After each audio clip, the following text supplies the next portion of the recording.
শেখ হাসিনা অপরাধ করলে ফিরিয়ে এনে বিচার করা উচিত মন্তব্য করেছেন অন্তর্বর্তী সরকারের প্রধান উপদেষ্টা ডক্টর মোহাম্মদ ইউনূস।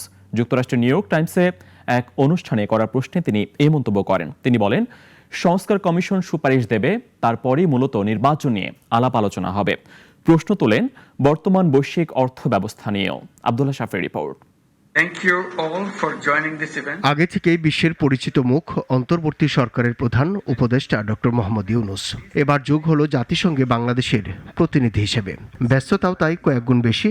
সম্মেলনের ফাঁকে প্রতিদিনই অংশ নিচ্ছেন বিভিন্ন অনুষ্ঠানে।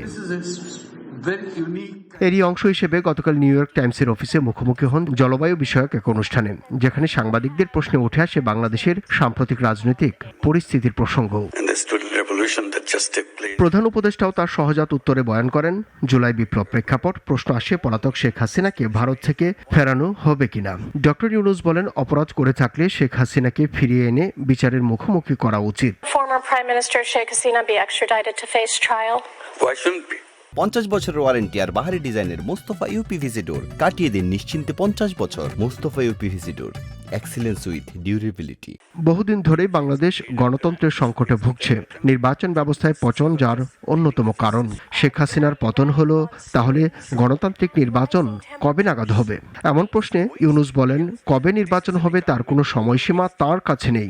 সংস্কারের লক্ষ্যে যে কয়েকটি কমিশন গঠন করা হয়েছে, তারা সামনের মাসগুলোতে সংস্কার সুপারিশ দেবেন। তারপরই মূলত নির্বাচনের জন্য একটি দিনক্ষণ নির্ধারণ করা হবে।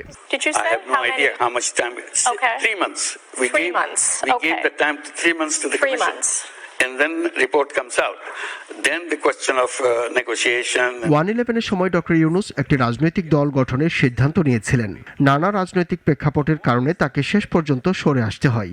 কিন্তু এখন যেহেতু পথ পরিষ্কার, নির্বাচনী লড়াইয়ে অংশ নেবেন কিনা আসে সেই প্রসঙ্গ।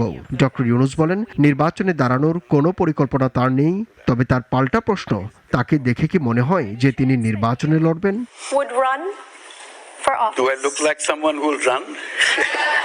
এছাড়া তিনি বলেন, যতক্ষণ পর্যন্ত বিশ্ব বর্তমান অর্থনৈতিক ব্যবস্থায় আটকে থাকবে, ততক্ষণ জলবায়ু পরিবর্তন সংক্রান্ত প্যারিস চুক্তি কার্যকর হবে না। আব্দুল্লাহ শাফি, নাগরিক, ঢাকা।